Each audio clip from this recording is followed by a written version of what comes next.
I'm Jacqueline S2. We might have just saved a life. I love this country of Canada. This land has many amazing towns scattered throughout the countryside. I enjoy exploring these small towns and their quaint shops. But it's not just about shops and businesses. It's about the people behind them and their stories. Okotoks, Alberta is one of those towns, nestled in the foothills of the Rockies, just south of Calgary.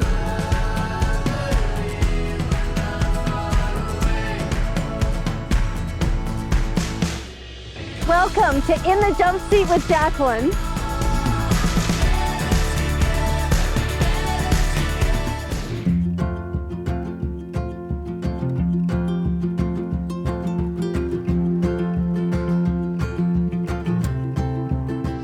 Well, in today's episode, we're going to talk with very special people to me. They are the nonprofit organizations and agencies, or some of them from Okotoks, Alberta, that work together and they collaborate together. And that's what really inspired me to want to do this episode, was to bring some of the agencies that collaborate together in Okotoks and talk about what they do and how they do it and how they work together so well. This model that could go out beyond our borders. So I'm excited to meet each of you and for our audience to meet each of you as well. So Debbie, Sherry, Pamela, Chad, Pamela, and Angie, thank you for joining me today in this episode. Well, I want to start with Pamela Morgan. So we actually did an episode last season and we talked about the collaboration, and that really got us going and really spurred this conversation of this episode. So give our audience just a bit of an insight into how you collaborate, how you navigate, bring everybody together. How does that work? Well, for myself, about 5 years ago, I was able to sit at the table with all of these wonderful people. There's probably somewhere around 12 to 14 of us at any given moment. And it's just an incredible experience. And I also have a chapter in another city. And what I noticed in, maybe it's called Outside Chapter here, is we play differently, we work differently. You know, we're a smaller community, we have our business community, and that spills over into our charity and our agencies. And we have those great conversations together, and it's unique, and I know it's unique. I've experienced it in other cities. What we do here is a wonderful experience, and I think our clients that go to each individual charity and agency also feel that from us, that we work really well together. Well, it sounds like there's great mutual respect between the agencies and the nonprofits, and we're going to talk about that just a little bit because we're using those two words, and they're not interchangeable, correct? Because there's a couple of you around the table that are an agency but work as a nonprofit, and then there are some that are just strictly nonprofit. And as we go around the table, I want you to explain that as well, because I think that's really important for our viewers to know that those words aren't interchangeable and they don't mean necessarily the same thing when it comes to funding. We're going to start with you, Chad. Sure. Tell us where you're from and what your agency or nonprofit does and how does it work? Sure. So I am Lieutenant Chad Cole. I'm the officer assigned to the Salvation Army Foothills Church and Community Ministries. So, big long mouthful, which essentially means I'm the guy that is accountable for what the Salvation Army is doing in the foothills. And so, essentially, we operate the one of the food banks in town, the one in High River. We fill some of Foothills County as well. We work together with these other amazing organizations and groups to meet the needs of our community. Ultimately, we are there to serve suffering humanity and help wherever there is hurting. I feel like you've rehearsed that. Well, some say that's what these S's are. Save to serve. There's a lot of different very cool. Okay. out there, but yeah, ultimately, we are a faith-based organization, and we're there to help out our community as best we're able. And I'll echo the thoughts that have already been mentioned, that we are in a very unique position here. So the Salvation Army is not new to this area. No. So tell us a little bit about that. Sure, yeah. So the Salvation Army, to the best of my knowledge, is the largest NGO in Canada. And NGO A is? non-government funded organization. On the whole, we operate on proceeds that we generate, say, through our thrift store, for example. Okay. Essentially, by donating an article of clothes, you're helping put food on someone's table. Because any proceeds that are raised from that donation get pumped right into family services. Okay. And where I come together with this group most often is around Christmas time, because we all work together. One of the 4 pillars that the Salvation Army operates is good stewardship. What to do with the resources that we're given. Which is so important. Exactly. So eliminating duplication, critical. So by us, like keeping in the lanes, like you were mentioning, and for us to work together, that we're not duplicating resources, making the same ask twice. We can make all of these things go further by working together. But one question that we've been asking this season is, what is one takeaway that you want our viewers to know about the Salvation Army and in the Foothills area? Sure. Yeah, I guess the key takeaway would be our purpose. The reason why the Salvation Army exists is to help wherever there's hurting. And so we do that with no discrimination. Whoever walks through our doors, we are there to provide the best we are able to do.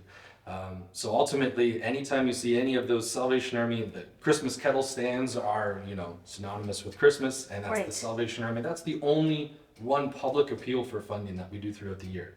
In the 6-week campaign that we do, we have 3 stands in Okotoks and 3 in High River. That 6-week campaign is usually what funds us for about 6 months of the year. So Really? it's a very, and again, shows the generosity of the town. Even during COVID, we had to lower our goal just in case, but we ended up breaking it and exceeding our goal. It was our 2nd best year on record ever, was last year. So it just seems like whenever there's hurting, the community rallies and steps up and we help out our neighbors. I'm shocked. I'm pleasantly surprised. That's fantastic, because we wanted to touch a little bit about COVID and how that has impacted your NGO or your agency, and you just said it right there. There has been impact, but it was one of your biggest years last year. That's right, People yeah. giving, and that's amazing. And you're so funded to move forward for this coming year, and I think that's incredible. And it's good timing because the impact, as I'm sure will be echoed through many of our organizations, that our need on average, we're serving about 54% increased over last year over year. So, and in fact, we had over 240 new households that have never accessed our services before come last year. And overall, we increased over 1,000 individuals just in one program alone. So, yeah. Well done, Chad. Well done. Yeah. Well, we can only do it with a great team and great people working together. So. Yes, absolutely. Yeah, we're better as a team, aren't we? Absolutely. Yeah, I really believe that too. So now we're moving on to you, Pamela, and you are with the Okotoks Food Bank Association, correct? That is correct. I'm the executive director of the Okotoks Food Bank, and yes, unfortunately, it has been around for quite a long time. The actual year 1985, during one of the many recessions that Alberta has gone through, right? It's our boom and bust cycle. But it was 4 to 6 church groups in Okotoks that saw a need, and they came together, and it started up in the basement of one of those churches. Really? This is my 4th year as the executive director of the food bank. And in that rather short space of time, we've gone from a moderate operation. We used to operate out of a space about 4,000 square feet. And right at the start of the first wave of the pandemic, we moved into a 10,000 square foot warehouse facility. We'd had a 5-year strategic plan that we would become a food distribution hub.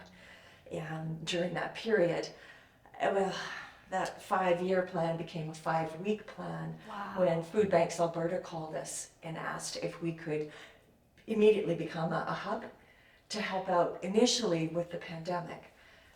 And you just say yes. So now we operate out of this 10,000 square foot hub, and Chad is just down the road, and that collaboration is wonderful because, we'll give them a call and say, hey, you got any peanut butter? We're down on peanut butter. I can trade you some peas. And, You have the barter system? That's so great. It's worked out beautifully. It is. The pandemic for all of us was a wild and wacky time. Right. We just feel slammed, like everyone around this table, between the increased food costs, the increased utility costs, the price of gas. Our statistics have gone up 58%. Oh, it's like just in a year. For the actual food hamper, we really strive to have a 50-50 mix. So 50% should consist of fresh food, meat, dairy, eggs, all of that, and then 50% with your non-perishables. So my food bill has gone up 220%. Right? To give you an example, my grocery bill January 2021 was $4,000, and for January 2022 it was $8,500. It's granted. Now, this isn't personal. Our Let's- numbers have increased. Let's clarify that. That's not personal groceries, because then I'm like, who are you feeding? And how big is your family? She's feeding Okotoks. And but for the For organization, the organization. that is, I don't know, like that is just I'm so astounding to flabbergasted. me. Yes. I did that number 4 times. It's like Wow. it can't have increased that much. But and that's the food bank. Those are the cost increases that we're facing. So just imagine on an individual basis, Yeah. right? And where do you get your supplies? Where do you get like the food? Like where are the donations coming from? Okay. Up until the pandemic, I would say 99% of our funding came from the community. Wow. It came from local businesses, local citizens, church groups. Okay. And then with the pandemic, I have to admit and thank that we started to receive provincial and federal funding. Okay. Good. So that has helped tremendously. With no strings attached, right? No, just spend it on food. Wow. Spend it on food, spend it on extra staff. I mean, because you can imagine, Yes. we had no volunteers. So, Right. so we're a lean ship to begin with, and Okay. I asked a tremendous amount of the staff, and fortunately, right, we were able to compensate them for the extra hours worked because of these federal and provincial grants. What is a takeaway that you want our viewers to know about the food bank? We are based in Okotoks, but I'd like our viewers, and particularly anyone who thinks they might need to use the food bank, to know that we have a variety of food programs. Our main one, of course, is our food hamper program, and that is limited to the families that live within our Okotoks boundary. We also have a food program. Some people know it as a free pantry system. We call it the Help Yourself Shelves. And it's basically kind of a small grocery store set up with everything you would find in a grocery store, from frozen meat to dairy to kind of fresh bread and all the canned goods that you can imagine. And for that particular program, it doesn't matter where you live in Alberta. You don't have to make an appointment. You simply need to show up during our operating hours, and you can leave with 3 to 4 bags of food. Well, thank you, Pamela. Thank you for sharing about the food bank with us today. Thank you. Angie, we're moving right on to you because I want to hear about the magic of Christmas. And it is magical, but tell us about your organization. Well, I've been involved with the magic of Christmas for almost 20 years, and it's been in progress for quite some time before that. It started in Calgary, and then I became involved through St. James Church, our church. Where it started in the basement in Black Diamond, packing turkeys and gifts and Christmas trees. It has since changed, and we don't do any of the food anymore, thanks to the food bank. They take care of all that at Christmas. Wow. Last year we serviced 180 families. So we pack gifts, we wrap gifts for every member of the family, usually 3 gifts for each child. And then the parents always get a gift too, and a family gift. Typically before, we had Southland donate the use of their buses. We were so grateful to them for that. We would pack the bus with all the gifts that we had wrapped. There'd be a seat for each family, and we would have boxes of oranges and gifts and candies, and some of the schools would make cookies to donate to each of the families. There's a lady in the community, she has been making Christmas stockings for us every year. So every family gets this beautiful Christmas stocking filled with different little items that they can use. The school, John Paul II, has been donating backpacks for many years. Wow. So each child would get a backpack, and each of the moms and dads would get a backpack too. So they'd be filled accordingly. The backpacks, we didn't do the last couple of years because of the situation in delivery. We would go into each home individually with a Santa and elves all dressed, with Christmas theme, right? And bringing joy to families that are just really struggling, really sad, and for many different reasons, but mostly financial reasons, because they couldn't provide Christmas for themselves. So we wanted to provide joy for them. We did not go into the homes this past couple of years, but they came to pick up. So we set up outside of St. James Church this year. I was involved in that. And the families came by, Santa was there. We had a nice chair set up for Santa to sit in, and the kids pictures. so they could take pictures with Santa, and the kids were just so thrilled to see Santa, and had a nice little backdrop set up, and it was it was really good actually. Turned out really well in spite of a change in our program. Okay. Yeah. So I want to know, did it increase with COVID? Yes. Your numbers? I'm assuming it did, but just for our viewers. Yes, our numbers have increased. Yeah. Not like yours, but they have. In this coming year, I'm not sure what they'll look like.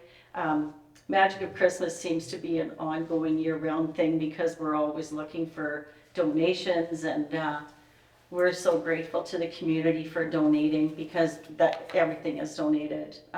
We have monetary donations and gift donations all year long. And after Christmas, my daughter and I, we go out and shop for the following year. course. Because That's everything's great. on sale, So, Again, being a good steward of what you've been given, yeah. right? Try to make the dollar go as far as we can. Absolutely. Something that's really interesting about your nonprofit organization is that there are no paid employees. Not a one. No. Not it's a all one. volunteer. You have approximately 80 volunteers, is that correct? At least 80, yeah. And there's not a one paid employee. Yeah, we're really grateful. For 3 days, there's wrapping done at St. James Church where lots of volunteers come to wrap gifts for the families, and that's quite a process. It's really something to see. Wow. Well, thank you so much, Angie, for sharing your story with us. You're welcome. Okay, so moving around the table, we're on to you, Debbie. Tell us about your organization and what you do. So our organization is called Simply Compassion Advocacy Society. Okay, that's a mouthful. Yes, it is, especially with a dry mouth. It's a real big mouthful. I am the founder and volunteer executive director. I've been doing this for 5 years. To get this started, I worked in hospice and long-term care and hospital, and I saw a need for seniors living in care that needed companionship, and there was a lot of neglect and lots of issues I saw long before COVID, and then COVID brought this to light. So we got our nonprofit status right before COVID, and then we recruited volunteers to be companions, to go in the buildings and visit with people who had no one.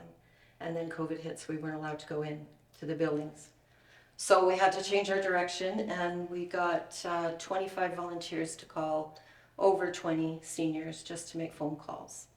And then we changed our direction with the community, things that we had planned on doing, because our biggest initiative and goal is to bring education and awareness to how seniors are being cared for in long-term care and in assisted living.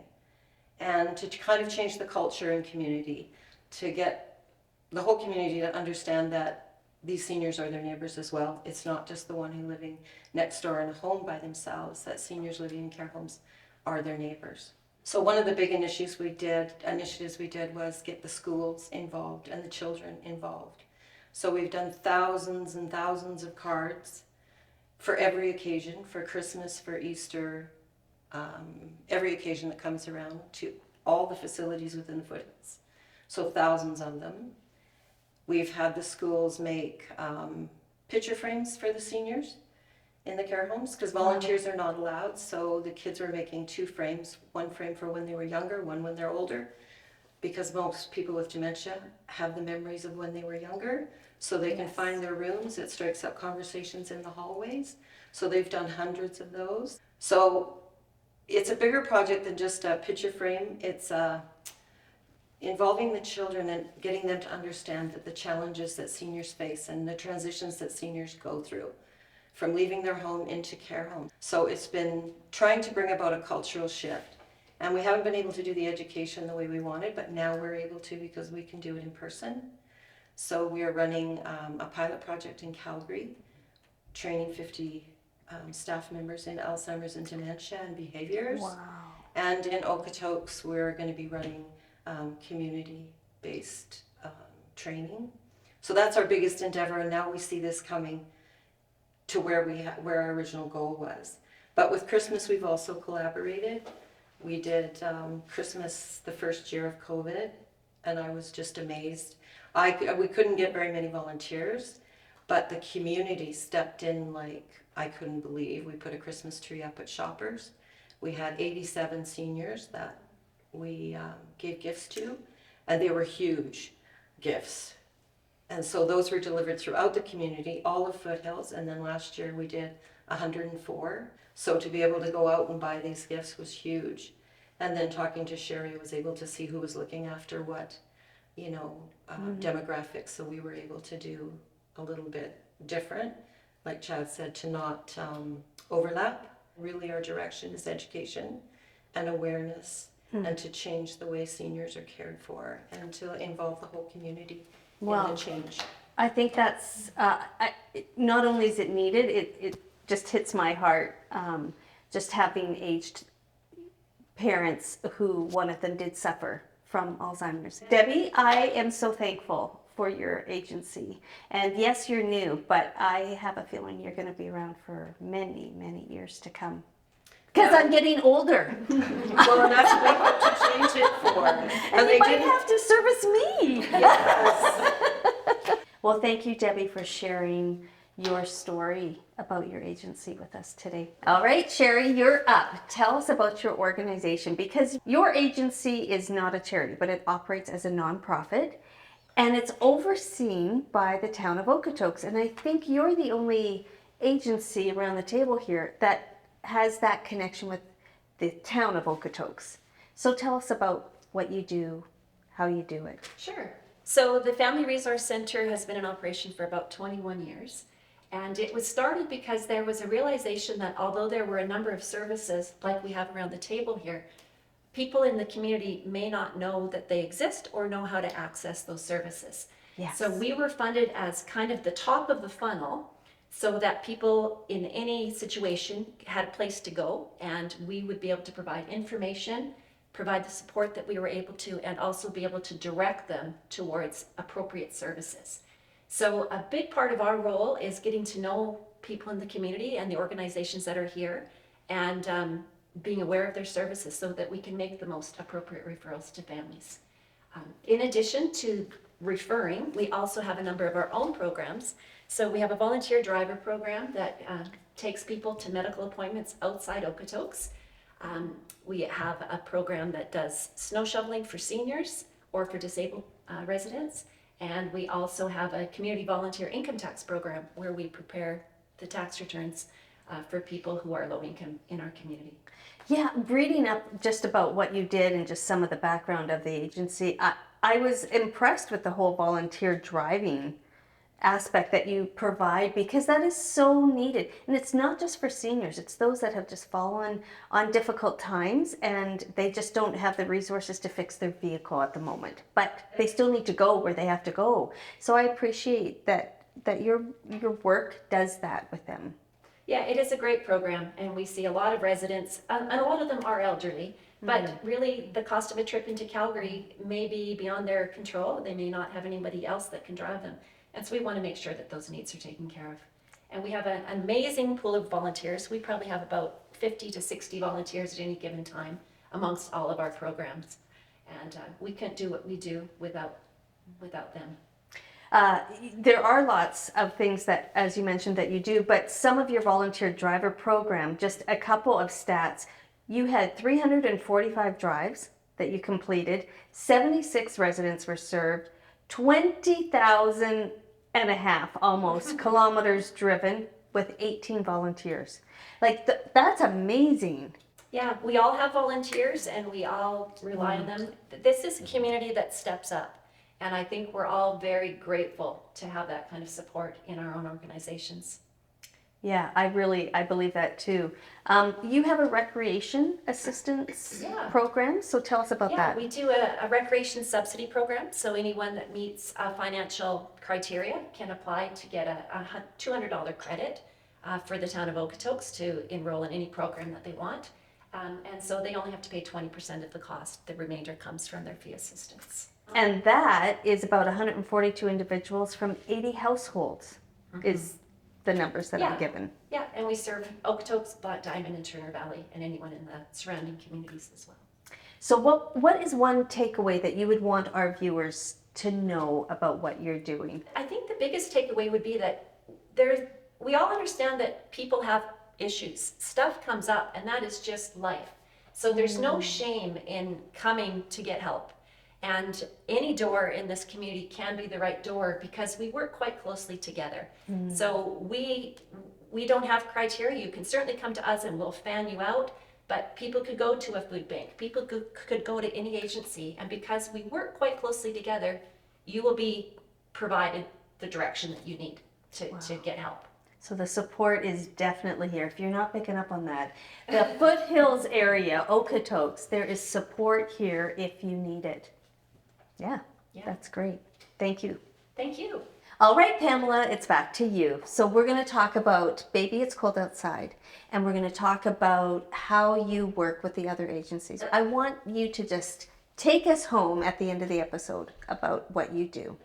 Wonderful. No pressure at all. None. No pressure. Sitting with all of these wonderful people today, learning more about them and what they're doing within their own organizations is kind of leaves you in awe, right? So Absolutely. I'm sure the viewers are going to feel the same way. So Baby It's Cold Outside, we just celebrated our 18th year here in the foothills. When we started off very small and very much like Debbie's Mighty, right? So we were doing clothing drives and we were doing essential drives. And our goal with Baby It's Cold Outside has always been food, shelter, and clothing. We don't want anyone to ever go without any of those items. Those are basic rights, not needs. Those are basic rights that we have here, especially in our beautiful country of Canada.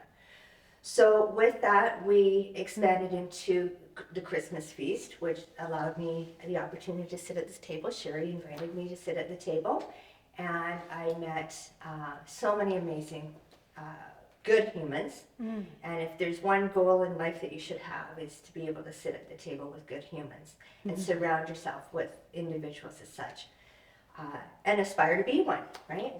That should Absolutely. be the goal in life. So we started with our Christmas feast. That has gone into our 5th year now. And last year, in the throes of the pandemic, we had an amazing opportunity from the government of Alberta to organize an initiative called Headstrong Program, where we were able to support our local entrepreneurs, their families, and their employees with mental health support. Wow. From coaching and the basic needs that they needed to psychologists. We have amazing, and it was all done very locally. Wow. That was probably, if you want to check a box, that was definitely a box check for me, that we were able to take it to the next level and support crisis.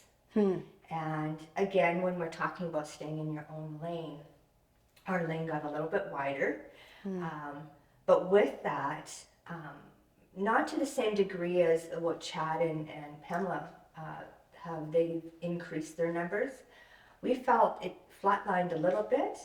And I think because there was just more people in the community reaching out and helping out, like little pockets of housewives and different organizations that were gathering together and helping at the Christmas feast and whatnot. It would be amiss if I don't mention, as everybody else has at the table today, we're so fortunate for our business community and our volunteers that when you are in crisis, everybody rises up every single time. And we're just so grateful for those folks. Wow. I really like your mandate that you have for Baby It's Cold Outside. Homelessness can affect anyone at any time, but your mandate says giving a hand up to those in need. 100%. It's so important to understand that Sherry was mentioning too, when you fall on tough times, those tough times look different for everyone. So offering a hand up versus offering a hand out, two different philosophies. And I think, and everybody at the table would agree, we rise people up. Well, I really appreciate that. And yes, you're right. We've had many different discussions about what happens in Okotoks and how to work together and how we can further and better, not just one person, but many, from all the collaboration that happens here at the table. Thank you, Pamela, for sharing your story with us. Thank you. It's been a pleasure to get to know each of you and your agencies just a little bit better. I hope that each of you out there will take a look at their websites and just become more educated on what they're doing. Thanks again for being with me on In the Jump Seat with Jacqueline.